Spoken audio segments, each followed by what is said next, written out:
O Jornal da Record começa com a descoberta de 3 novas drogas que passaram a circular no Brasil.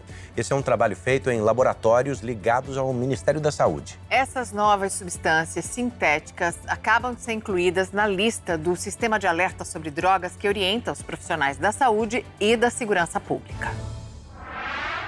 É sobre isso que a gente conversa nesta terça-feira aqui no podcast JR 15 Minutos, porque nós vamos conversar com o toxicologista que fez a identificação de uma dessas drogas. Ele é presidente da Sociedade Brasileira de Toxicologia, Rafael Lanaro. Bem-vindo. Obrigado, Eduardo. Obrigado à Rede Record pelo convite. Estou à disposição aí da emissora para a gente discutir a respeito aí dessas novas substâncias psicoativas. Professor, para começar, o primeiro registro no Brasil aconteceu aí em Campinas, justamente no Hospital das Clínicas da Unicamp, onde o senhor atua ali no Ciatox. Foi um paciente que chegou intoxicado, passando mal e acabou revelando a presença desse opioide da família dos nitazenos. Explica pra gente, por favor, que família é essa, que substância é essa e como é que foi feita a descoberta, a importância disso. Então, vamos lá. Os nitazenos, eles são classificados como uma nova substância psicoativa, eles são opioides sintéticos, eles são substâncias que causam depressão do sistema nervoso central, o qual o efeito mais importante ali é a depressão cardiorrespiratória e, consequentemente, a parada cardiorrespiratória. Então, o risco de óbito ele é bastante elevado. São substâncias extremamente potentes, ou seja, com pequenas concentrações, com pequenas doses, você tem um efeito devastador, você tem um efeito muito potente, né? Então, esse caso que foi ilustrado foi um trabalho em conjunto de toda a equipe aqui do Ciatox de Campinas, que começou primeiramente pela equipe de urgência e emergência que atua lá no pronto-socorro do Hospital de Clínicas, o qual de antemão já conseguiu perceber que se tratava de uma intoxicação por opioide.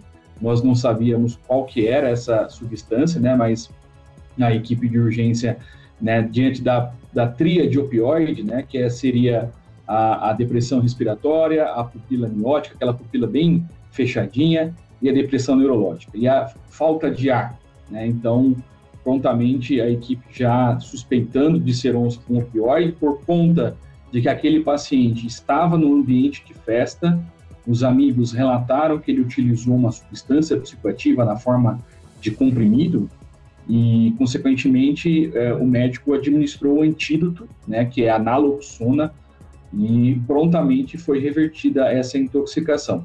Enquanto isso, a equipe do laboratório, né, uma equipe que atua principalmente em pesquisa e também, né, em casos de urgência e emergência. Então, toda a equipe de pesquisa que desenvolve esses métodos, né, através de vários projetos de pesquisa, entre eles o projeto INSPECT, que é um projeto que visa a detecção de substâncias psicoativas e, consequentemente, esses métodos eles são voltados depois para as análises de urgência e emergência, onde, né, eu atuo ali na rotina do Ciatox, né? Olha só que interessante que o professor está contando para a gente.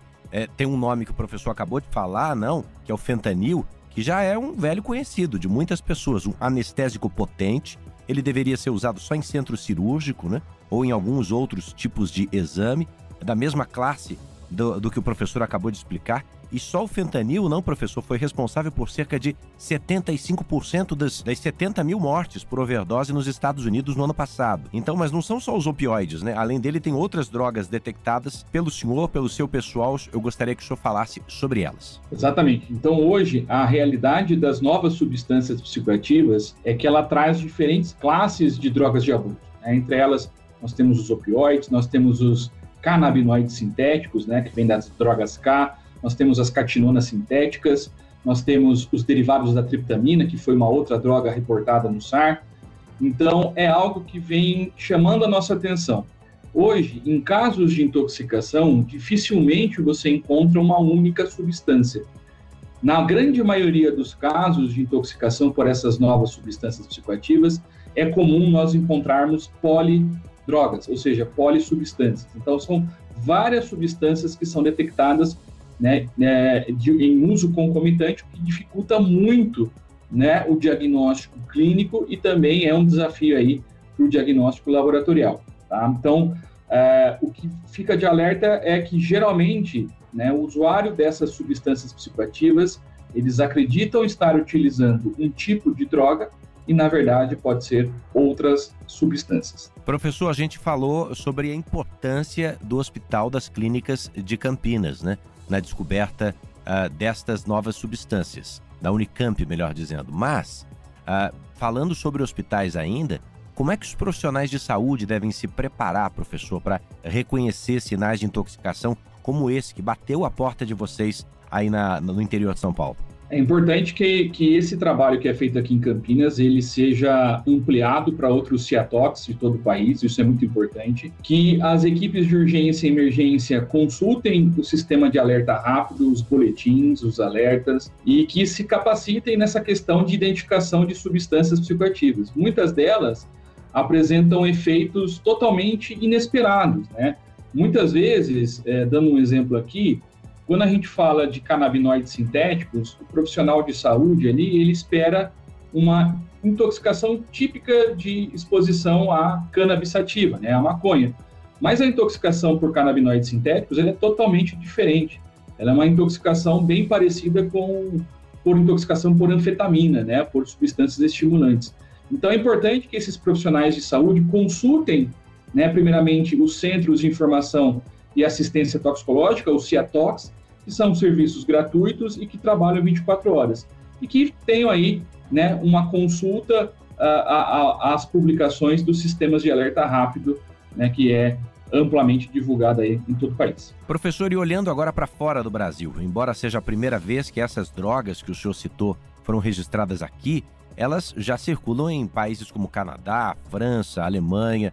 Nós estamos diante de uma tendência global que inevitavelmente vai chegar por aqui, né? Ou ainda dá tempo de conter esse avanço no Brasil? Essa questão que a gente está enxergando aqui hoje é uma questão global, como você bem disse, né? A gente faz parte, como Sociedade Brasileira de Toxicologia, eu também faço parte de outras sociedades internacionais, exclusivamente em grupos de novas substâncias psicoativas. E numa das últimas reuniões que nós tivemos, né, com colegas dos Estados Unidos, da Austrália, praticamente de todo o planeta, o que a gente chegou de consenso é que a rede de distribuição de novas drogas hoje, ela é uma rede praticamente em tempo real, ou seja, o que a gente enxerga de nova droga, de nova substância psicoativa nos Estados Unidos, a gente já enxerga aqui no Brasil, na Austrália, na Europa, enfim. Hoje a rede de distribuição ela é bem assim, eficaz nesse sentido, né? Então você tem aí em tempo real as mesmas substâncias. Então é importante que, né, os órgãos regulatórios tenham aí atenção ali, controle nesse processo logístico de distribuição dessas substâncias. Agora a gente pode comparar com um histórico recente, né, de gastos e investimentos em saúde pública para enfrentamento da dependência química. São décadas que o Brasil conhece, né, de perto o impacto do crack, o impacto da cocaína, que sobrecarregam, como eu disse, o sistema de saúde e de segurança. Agora, com a chegada das drogas sintéticas, muito mais potentes, difíceis de rastrear, quais são os novos desafios para a gente como poder público, hein, professor? O grande desafio da gente, primeiramente, é continuar lutando com as drogas clássicas, assim posso dizer, né, porque em termos de estatística, ainda a nossa maior prevalência são as intoxicações ali por cocaína, principalmente por cocaína e crack, né?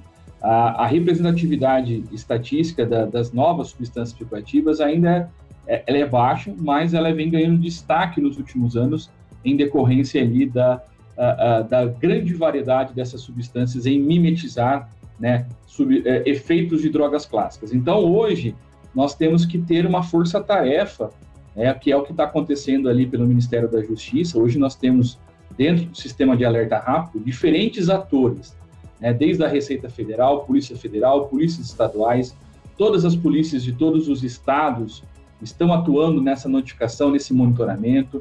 Nós temos o Ministério da Saúde, nós temos a academia, né, no caso aqui a ciência, nós temos também as entidades que trabalham com redução de danos, ou seja, nós estamos ampliando o nosso poder de atuação contra essa substância. Então, nós temos hoje um poder longitudinal e que temos que ter cada vez mais investimento, né, recursos ali para ampliar essa tecnologia dos laboratórios, das perícias, para conseguir detectar essas substâncias, para conseguir dar treinamento para as equipes de saúde, para os policiais, para reconhecerem essas novas substâncias, atuar com pesquisa para propor novos antídotos.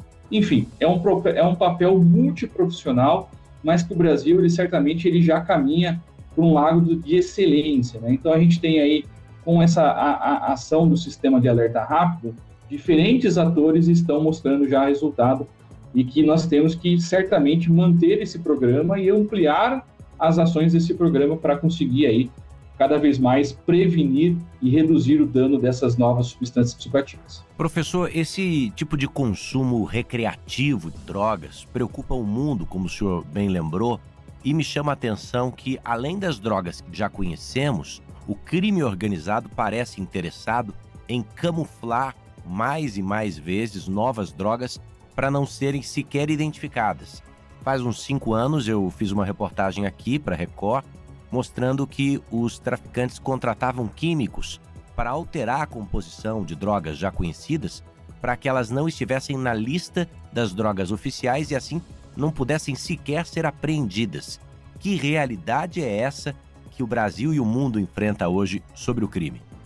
Como você bem apontou, essa questão das novas substâncias psicoativas, ela segue esse fluxograma, né, esse mecanismo, né? Então, à medida que a gente luta, né, empenha todos os nossos recursos para identificar essa nova molécula, então isso leva um certo tempo, né? Então, a partir do momento que a gente identificou a própria droga, a própria molécula, notificou a Anvisa para ter um marco regulatório ali, né, ter uma ação regulatória e proibir a sua venda. Então, esse processo ele vai levar um certo tempo. Enquanto isso, né, os traficantes, né, através de efeitos, né, de síntese química, síntese orgânica, uma simples modificação molecular, ele consegue alterar essa droga. E a nossa legislação, ela está a par, né, dessa questão da substância, ou seja, se a substância não está na portaria 344 que a gente utiliza, né, como a lista de referências de substância proibida, aquela droga, aquela substância, ela acaba não sendo proibida. Então, é importante que hoje esse processo seja cada vez mais rápido de notificação para uma atuação ali regulatória por parte da Anvisa para controlar essas substâncias. Ou seguir outros modelos, né, outros modelos de outros países, né, de regulação dessas substâncias, controlar a regulação, né, a proibição tem dado resultado em outros países. Então, por exemplo, nós observamos que com a proibição na China de algumas substâncias, entre elas alguns tipos de nitazenos e canabinoides sintéticos, nós vimos diminuir e até mesmo desaparecer algumas substâncias. Mas, infelizmente, novas substâncias são sintetizadas e aí todo o processo volta novamente. Então, é uma briga de gato e rato, a gente pode dizer assim. Então, é importante ter sempre um sistema rápido de detecção, notificação regulatória e controle ali regulatório parceiro de outros países para tentar mimetizar esse transporte internacional. É muito mais complexo do que a gente podia imaginar. E quem acompanhou esse podcast até aqui conseguiu entender sobre contra o que estamos lutando. Eu quero mais uma vez agradecer ao toxicologista Rafael Lanaro, do Centro de Informação e Assistência Toxicológica de Campinas, e que também preside a Sociedade Brasileira de Toxicologia. Essa foi a edição 1258 do seu 15 Minutos. Obrigado, professor, pela presença. Obrigado, Eduardo, e a todos. Esse podcast contou com a produção de David Bezerra e das estagiárias Amanda Fusita, Bárbara Maiato e Yasmin Logrado. Sonoplastia de Bruna Franco. Coordenação de conteúdo de Deni Almeida. Direção editorial Tiago Contreira. Vice-presidência de jornalismo Antônio Guerreiro. O 15 Minutos está sempre no portal R7, nas redes sociais do JR e no seu tocador de podcast preferido. Muito obrigado e bora para a próxima.